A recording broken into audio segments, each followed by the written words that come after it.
जो आप सभी को साइंस का न्यू प्रैक्टिस सेट दिया जा रहा था उसमें हम सभी प्रैक्टिस सेट नंबर 1 कंप्लीट कर चुके थे और आज जो कवर करने वाले हैं प्रैक्टिस सेट नंबर 2 को कंप्लीट करने वाले हैं। देखिए ये आपके बिल्कुल एग्जाम पैटर्न पर दिया जा रहा है। आप सभी को पता है कि 30 मार्च से जो कि आपका एग्जाम शुरू होने वाला है, तो बिल्कुल 30 मार्च को देखते हुए ये प्रैक्टिस सेट शुरू किया गया है, तो इसे कंप्लीट आपसे जरूर कवर कीजिएगा। तो चलिए शुरू करते हैं आज के सेशन को। आज के सेशन को लाइक करके आप सभी शेयर अपने दोस्तों में जरूर कीजिएगा। आज के सेट का फर्स्ट क्वेश्चन देखिए। पहला क्वेश्चन ये बन रहा है कि ईस्ट एक सूक्ष्मजीव है जो रासायनिक अभिक्रियाओं में डैश उत्पन्न करने के लिए सरल कार्बोहाइड्रेट का उपयोग करता है। यहाँ पर सरल कार्बोहाइड्रेट की बात किया गया है, तो किसका उपयोग करता है? तो याद रखिएगा आप सभी कार्बन डाइऑक्साइड का, जो रासायनिक अभिक्रियाओं को या रासायनिक अभिक्रियाओं में कार्बन डाइऑक्साइड उत्पन्न करने के लिए हम सभी सरल कार्बोहाइड्रेट का उपयोग करते हैं, तो बी करेक्ट आंसर होगा। याद रखिएगा आप सभी। अगला क्वेश्चन देखिए, इस क्वेश्चन का आंसर कीजिएगा आप सभी। क्वेश्चन नंबर 2, अगर पीरियोडिक टेबल पढ़े होंगे तो जरूर आंसर कर लीजिएगा, अगर नहीं पता होगा तो याद जरूर कर लीजिएगा। जैसे कि आंतरिक संक्रमण धातु की दो श्रृंखला इनमें से कौन सी है? क्या कहा गया है? आंतरिक संक्रमण धातु की बात किया गया है, तो आप सभी क्या कर सकते हैं? तो ध्यान रखिएगा ऑप्शन में सी करेक्ट आंसर हो जाएगा। 4F और 5F श्रृंखला जो है ये आपका आंतरिक संक्रमण धातु की दो श्रृंखला है। जैसे कि हम सभी 4F को किस नाम से जानते हैं पता है आप सभी को? इसे लेथेनोइड कहा जाता है। ध्यान रखिएगा आप सभी, क्या कहा जाता है जी? लेथेनोइड कहा जाता है। याद रहेगा आप सभी को, लेथेनोइड के नाम से जानते हैं। अगर वहीं हम बात करें 5F श्रृंखला के बारे में, तो इसे हम सभी क्या कहते हैं? एक्टिनोइड कहा जाता है इसे। ध्यान रखिएगा आप सभी, क्या कहा जाता है? एक्टिनोइड कहा जाता है। याद रखिएगा आप सभी देखे होंगे आवर्त सारणी का दो निचला जो पंक्ति होता है वही तत्व है ये आपका। ऑप्शन में सी करेक्ट आंसर होगा। अगला क्वेश्चन देख लीजिएगा। क्वेश्चन में 3 है कि निम्नलिखित कथनों में से विचार कीजिए। पहला ऑप्शन दिया हुआ है कि ऑटोमोबाइल और एयरक्राफ्ट में प्रयुक्त होने वाला अवयवों का निर्माण जो है कि कार्बन तंतुओं का उपयोग करके होता है। बिल्कुल सही है, ध्यान रखिएगा आप सभी। उसके बाद ऑप्शन नंबर 2 जो दिया हुआ है कि कार्बन तंतु एक प्रकार का प्रयुक्त होने वाला पुनर्चक्रित नहीं किए जा सकते हैं, तो ये गलत है। ध्यान रखिएगा, सिर्फ ऑप्शन में ए इसका बिल्कुल करेक्ट आंसर हो जाएगा। केवल एक इसका सही होगा। ध्यान रखिएगा, ये आपका गलत है। जबकि सही क्या है? ऑप्शन में एक जो है ये आपका बिल्कुल सही है कि ऑटोमोबाइल और एयरक्राफ्ट में प्रयुक्त होने वाला अवयवों के निर्माण में कार्बन तंतु का हम सभी उपयोग करते हैं। तो ज्यादा दिमाग नहीं लगाना है इस प्रकार का, हालांकि क्वेश्चन कम ही चांस से पूछा जाएगा, फिर भी नॉलेज के लिए याद रखिए, क्या दिक्कत है। अगला क्वेश्चन है कि हमारे घरों में विद्युत करंट कितना होता है? मोस्ट इंपॉर्टेंट क्वेश्चन है, याद रखिएगा। देखिए आज के इस लेक्चर में जितने भी क्वेश्चन लिया गया है वो सारे साइलेंटेड इंपॉर्टेंट क्वेश्चन है। हर क्वेश्चन को याद कीजिएगा आप सभी। तो इसका करेक्ट आंसर ऑप्शन में हो जाएगा 220 वोल्ट एसी होता है। ध्यान रखिएगा, डीसी नहीं होता है, याद रखिएगा एसी। डीसी आप सभी क्या देखते हैं? जो आप सभी बैटरा से जो डायरेक्ट आपको करंट मिलता है वो डीसी मिलता है, ध्यान रखिएगा। पर आप जो बिजली लेते हैं वो आपका एसी वोल्ट मिलता है जो कि 220 वोल्ट का होता है। अगर क्वेश्चन आपसे से पूछा जाए कि घरों में जो बिजली जो आप सभी सर्किट जो सप्लाई करते हैं, बिजली जो सप्लाई करते हैं वो किस श्रेणी में जुड़ा होता है, तो ध्यान रखिएगा वो आपका समांतर श्रेणी में जुड़ा होता है। याद रखिएगा, जो वायरिंग आपका होता है वो समांतर श्रेणी में होता है। याद रहेगा आप सभी को। अच्छा, आप सभी एक क्वेश्चन का आंसर कीजिएगा कि जो अर्थिंग दिया जाता है यानी अर्थ दिया जाता है ये किस लिए दिया जाता है? एक क्वेश्चन पूछा गया था कि अर्थ का क्या उपयोग है, तो ध्यान रखिएगा वो सुरक्षा प्रदान करता है। निम्नलिखित में से कौन सा विकल्प पौधों की रूपांतरण जड़ों का एक युग्म है? इनमें से पौधों का रूपांतरण एक जड़ों का युग्म कौन सा है? क्या लगता है? प्याज या सलजम, या सलजम या गाजर, या गाजर या आलू? तो प्याज आप सभी को पता है ये जड़ नहीं है, आलू भी जड़ नहीं है। ध्यान रखिएगा आप सभी, आलू सब कंद का उदाहरण है, तो याद रखिएगा बी करेक्ट आंसर हो जाएगा। सलजम और गाजर जो है ये दोनों जड़ का उदाहरण है। ऑप्शन में बी बिल्कुल करेक्ट आंसर होगा। गाजर जो होता है ना, ये जो रूपांतरण होता है ये आपका शंकुआकार जड़ का रूपांतरण होता है, जबकि आप सलजम को जो देखते हैं ये कुंभी रूपी जड़ का रूपांतरण है सलजम। अगला क्वेश्चन देख लीजिएगा, किसकी कमी के कारण जो है कि फल जो है कि चटकता या फटता है? बोरॉन की कमी के कारण। ध्यान रखिएगा आप सभी, बोरॉन की कमी के कारण जो है कि फल क्या होता है? चटकता है या फटता है। Option number B correct answer होगा। अगला क्वेश्चन देख लीजिएगा, पादपों में लचीलापन डैश नामक उत्तक के कारण होता है। जो पादप में आप लचीलापन जो देखते हैं ये किस उत्तक के कारण होता है? कॉलेन कैमा के कारण होता है। सी राइट आंसर होगा। ध्यान रखिएगा आप सभी। किसके कारण होता है जी? कोलेन कैमा के कारण जो है कि लचीलापन आपको देखने के लिए मिलता है। याद रखिएगा आप सभी, सी करेक्ट आंसर होगा। अगला क्वेश्चन देख लीजिएगा। क्वेश्चन है कि पौधे में जाइलम परिवहन के लिए जिम्मेदार होता है। यहाँ पर जाइलम की बात किया गया है, तो एक जाइलम एक फ्लोएम होता है। तो जाइलम का काम होता है पानी का परिवहन करना, ध्यान रखिएगा, यानी कि जल का परिवहन करना होता है। जबकि भोजन का काम क्या होता है? तो भोजन जो फ्लोएम होता है वो भोजन का परिवहन करता है, ध्यान रखिएगा आप सभी। याद रहेगा आप सभी को, भोजन क्या करता है? पत्ती से निर्माण होता है, उसके बाद पूरा वृक्ष में फैलाने का काम किसका होता है? फ्लोएम का। जबकि जाइलम का काम क्या होता है कि जड़ से यानी कि जमीन के अंदर से पानी को लेना, उसके बाद जो है कि पत्ती तक पहुंचाना, ये जाइलम का काम होता है। अगला क्वेश्चन देख लीजिएगा। निम्नलिखित में से कौन सा तत्व मेंडलीव की आवर्त सारणी का अंतिम तत्व था? मेंडलीव की आवर्त सारणी का अंतिम तत्व की बात किया गया है। आप सभी, अगर क्वेश्चन आपसे से पूछ लिया जाए कि कौन सा तत्व मेंडलीव के आवर्त सारणी का अंतिम तत्व था, तो यूरेनियम था। ध्यान रखेंगे आप सभी, सी बिल्कुल करेक्ट आंसर हो जाएगा। अच्छा, अगर क्वेश्चन पूछा जाए कि यूरेनियम का जो है आवर्त सारणी में क्रम कितना था, तो ध्यान रखिएगा ये 63वां तत्व था। अगला क्वेश्चन देख लीजिएगा। क्वेश्चन नंबर 10 है कि एक कोशिका दो समान अनुजात कोशिकाओं में विभाजित होने की क्षमता को डैश कहा जाता है?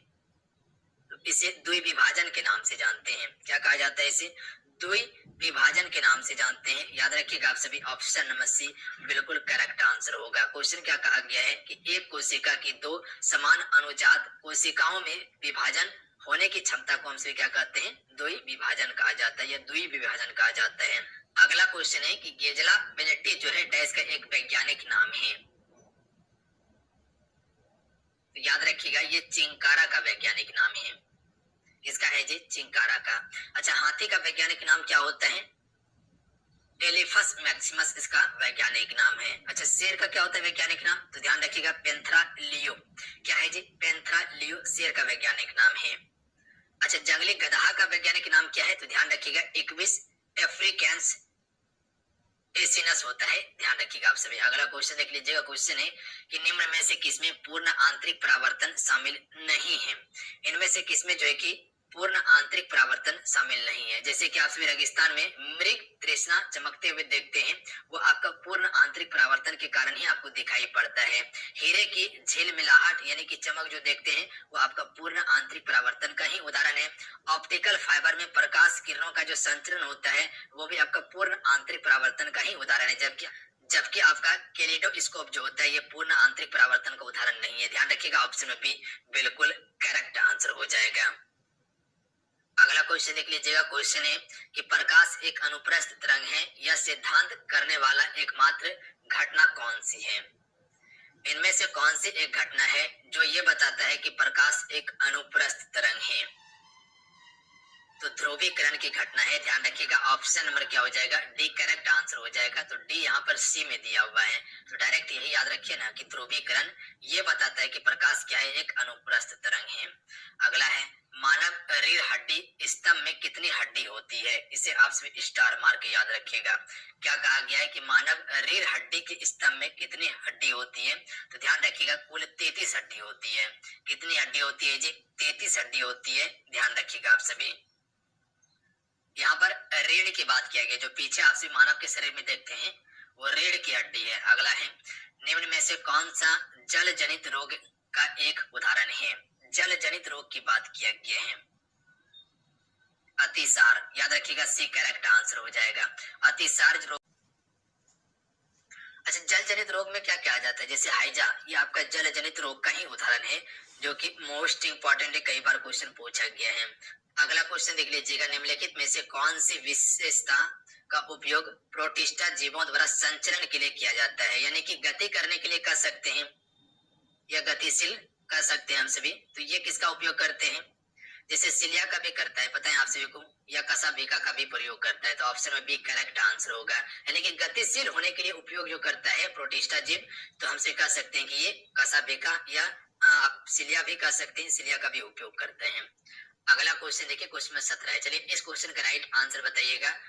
रेंटजेन के बारे में कहा गया है कि विल्हेम कॉनराड रेंटजेन जो है ये किसकी खोज के लिए जाना जाता है? तो आप सभी को पता होना चाहिए, बिल्कुल, एक्सरे की खोज के लिए ये जाना जाता है, सी करेक्ट आंसर होगा। अगला क्वेश्चन देख लीजिएगा, निम्नलिखित में से क्या अम्लीय प्रबलता का सही बढ़ता क्रम है? अम्लीय प्रबलता की बात किया गया है, आप सभी को बढ़ते क्रम की बात किया गया, तो बी करेक्ट आंसर हो जाएगा। HF हो जाएगा, उसके बाद HCl हो जाएगा, उसके बाद जो है कि Br हो जाएगा और उसके बाद HI हो जाएगा। तो ये आपका एक बढ़ते क्रम है। अगला क्वेश्चन देख लीजिएगा, वायुमंडल में कौन सा निष्क्रिय गैस नहीं पाई जाती है? इनमें से कौन सा वायुमंडल में नहीं पाई जाती है? तो ध्यान रखिएगा, रेडॉन ये नहीं पाई जाती है, जबकि ऑर्गन हो गया, क्रिप्टॉन हो गया और जेनॉन हो गया, ये सभी आपका वायुमंडलीय निष्क्रिय गैस है, जबकि आपका रेडॉन नहीं है। अच्छा, अभी जो है कि आधुनिक आवर्त सारणी की बात किया जाए तो इसमें जो है कि समूह 18 जो है आपसे देखते हैं, ये आपका क्या है? निष्क्रिय गैस का ही एक प्रकार है, ध्यान रखिएगा, समूह 18 आवर्त सारणी में। अगला क्वेश्चन देख लीजिएगा, निम्नलिखित में से कौन सा एक विली टेकर के द्वारा दिए गए 5 किंगडम वर्गीकरण का हिस्सा नहीं है? देखिए, विली टेकर ने 5 किंगडम का वर्गीकरण किया था, जिसमें क्या क्या रखा था? मोनेरा को रखा था, ध्यान रखिएगा आप सभी, किसको रखा था जी? मोनेरा को रखा था। उसके बाद जो है कि प्रोटिस्टा को रखा था, ये प्रोटिस्टा को रखा था। उसके बाद जो है कि ये कवक को रखा था, कवक को रखा था। उसके बाद जो है कि ये प्लांट को रखा था या प्लांटे कॉलेज से, और उसके बाद जो है कि ये एनिमिलिया को रखा था। तो याद रखिएगा, ये आपका व्हिटेकर का वर्गीकरण है जो कि 5 किंगडम का है। तो इसमें नहीं रखा गया, प्रोटोजोआ को नहीं रखा गया था, तो ये इसका हिस्सा नहीं है, जबकि आपका ये सभी हिस्सा है। अगला क्वेश्चन देख लीजिएगा, आधुनिक आवर्त सारणी में डैश उपधातु होते हैं? तो 7 उपधातु है, ध्यान रखिएगा आधुनिक आवर्त सारणी में। तो कौन कौन सा वो आपका उपधातु है जो कि आवर्त सारणी में है? तो याद रखिएगा, पहला बोरॉन रखिएगा, उसके बाद सिलिकॉन, उसके बाद जर्मेनियम, उसके बाद आर्सेनिक, उसके बाद जो है कि एंटीमनी, उसके बाद जो है कि टेल्यूरम, उसके बाद जो है कि पॉलिनियम हो जाएगा। ध्यान रखिएगा, आप सभी लिख देते हैं इसका प्रत्येक चिन्ह, जैसे कि बोरॉन को हम सभी बी से दर्शाते हैं, उसके बाद जो है कि सिलिकॉन को हम सभी SI से दर्शाते हैं, उसके बाद जो है कि जर्मेनियम को हम सभी GE से दर्शाते हैं, उसके बाद जो है कि आर्सेनिक को AS से दर्शाते हैं, इसका प्रतीक चिन्ह है। एंटीमनी को SB से दर्शाते हैं, उसके बाद जो है कि टेल्यूरियम को जो है कि हम सभी TE से दर्शाते हैं, ध्यान रखिएगा। उसके बाद एक आपका पॉलिनियम हो जाएगा, तो याद रखिएगा आप सभी। अगला है, परमाणु बम निम्नलिखित सिद्धांतों में से किस पर आधारित है? देखिए, परमाणु बम जो होता है वो नाभिकीय विखंडन पर कार्य करता है, जबकि हाइड्रोजन बम जो होता है वो नाभिकीय संलयन पर कार्य करता है। अगला क्वेश्चन देख लीजिएगा, निम्नलिखित सोडियम यौगिकों में से किसका उपयोग हम सभी कठोर जल को नरम करने के लिए करते हैं या किया जाता है? तो याद रखिएगा, सोडियम कार्बोनेट का उपयोग करते हैं हम सभी। तो सोडियम कार्बोनेट का रासायनिक सूत्र क्या होता है? Na2CO3 होता है, ध्यान रखिएगा, ऑप्शन में ए बिल्कुल करेक्ट आंसर होगा, याद रखिएगा आप सभी। अगला क्वेश्चन देख लीजिएगा, एथिलीन अल्कोहल या एथिल अल्कोहल को सोडियम लवण के जलीय विलयन का सबसे संभावित पीएच क्या होता है? अगला है, एथिल अल्कोहल के सोडियम विलयन के जलीय विलयन का सबसे संभावित पीएच क्या होता है? बिल्कुल 7 होता है, ध्यान रखिएगा आप सभी। कितना होता है जी? 7 होता है, याद रखिएगा आप सभी। अगर क्वेश्चन पूछा जाए कि एथिल अल्कोहल का सोडियम लवण का जलीय विलयन का सबसे संभावित पीएच कितना है? तो 7 है। अगला है, समतल दर्पण द्वारा निर्मित प्रतिबिंब सदैव जो होता है वो कैसा होता है? देखिए, समतल दर्पण में हमेशा आभासी होता है और सीधा बनता है प्रतिबिंब, याद रखिएगा आप सभी। अगर क्वेश्चन पूछा जाए समतल दर्पण के बारे में तो इसमें हमेशा क्या होता है? आभासी होता है और सीधा होता है, ध्यान रखिएगा आप सभी। अगला क्वेश्चन देख लीजिएगा, निम्नलिखित में से किस उत्तक में मृत कोशिकाएं होती हैं? देखिए, मृत कोशिका की बात किया गया है, तो किस उत्तक में मृत कोशिका होती है? याद रखिएगा आप सभी, स्क्लेरन कायमा में जो है कि फ्रेंड इसमें मृत कोशिका होती है, ऑप्शन में एक करेक्ट आंसर हो जाएगा। जबकि आपका कोलेन कायमा में क्या होता है? जीवित कोशिका होता है। उपकला उत्तक में भी जीवित कोशिका होता है और प्रेन कायमा में भी जीवित कोशिका होता है, याद रखिएगा आप सभी। तो ऑप्शन में ए इसका बिल्कुल करेक्ट आंसर होगा। अगला क्वेश्चन देख लीजिएगा, गति का पहला समीकरण किसके बीच का संबंध को दर्शाता है? तो वेग और समय के बीच के संबंध को दर्शाता है गति का पहला समीकरण, ध्यान रखिएगा। गति का पहला समीकरण क्या होता है? तो याद रखिएगा आप सभी, क्वेश्चन अगर पूछा जाए तो ध्यान रखिएगा, वेग बराबर हो जाएगा u प्लस AT हो जाएगा, ध्यान रखिएगा, ये इसका फॉर्मूला है, ध्यान रखिएगा आप सभी। बी क्या होता है, अंतिम वेग होता है। वहीं पर यू की बात किया जाए तो प्रारंभिक वेग है, और ए क्या होता है आपका त्वरण होता है, और टी क्या होता है समय होता है। तो फिर से समझ लीजिए, वेग की अगर बात किया जाए तो ये आपका क्या हो जाएगा, अंतिम वेग हो जाएगा v बराबर। तो इसमें क्या हो जाएगा, u आपका क्या है, प्रारंभिक वेग है u, और उसके बाद जो है कि आपका a क्या है, त्वरण है, और उसके बाद जो है कि t आपका क्या है, तो ये आपका समय को बताता है। अगला क्वेश्चन है, इलेक्ट्रिक रूप हीटर के कॉइल को डैश कहा जाता है। तो इसे हमसे क्या कहते हैं, एलिमेंट कहते हैं, ध्यान रखिएगा। तो इलेक्ट्रिक रूप हीटर के कॉइल को हम सभी एलिमेंट के रूप में जानते हैं। अच्छा, इलेक्ट्रिक हीटर जो बना होता है वो किसका बना होता है, नाइक्रोम का बना होता है, ध्यान रखिएगा, क्वेश्चन पूछा जाता है। अगला है, एलिसा एक प्रकार का डैश है। तो एलिसा क्या है, एक प्रकार का। तो right answer option number D हो जाएगा। एड्स टेस्ट के लिए हम सभी एलिसा का उपयोग करते हैं, ध्यान रखिएगा आप सभी। अच्छा, एड्स जो होता है ये एचआईवी के कारण भी फैलता है, या सिंपल भाषा में ये समझिए आप सभी, कभी कभी ऑप्शन में दिया जाता है शारीरिक संबंध के कारण भी आपका एड्स रोग फैलता है, ध्यान रखिएगा आप सभी। अगला है, निम्नलिखित में से कौन सी हड्डी पैरों में स्थित नहीं होती है। तो राइट आंसर ऑप्शन में जाएगा कार्पल्स, या इसे हम सभी कार्पल हड्डी भी कहते हैं, जो कि ये पैर में नहीं बल्कि ये आपका कलाई की हड्डी होता है, ध्यान रखिएगा। किसकी हड्डी होता है, कलाई की हड्डी।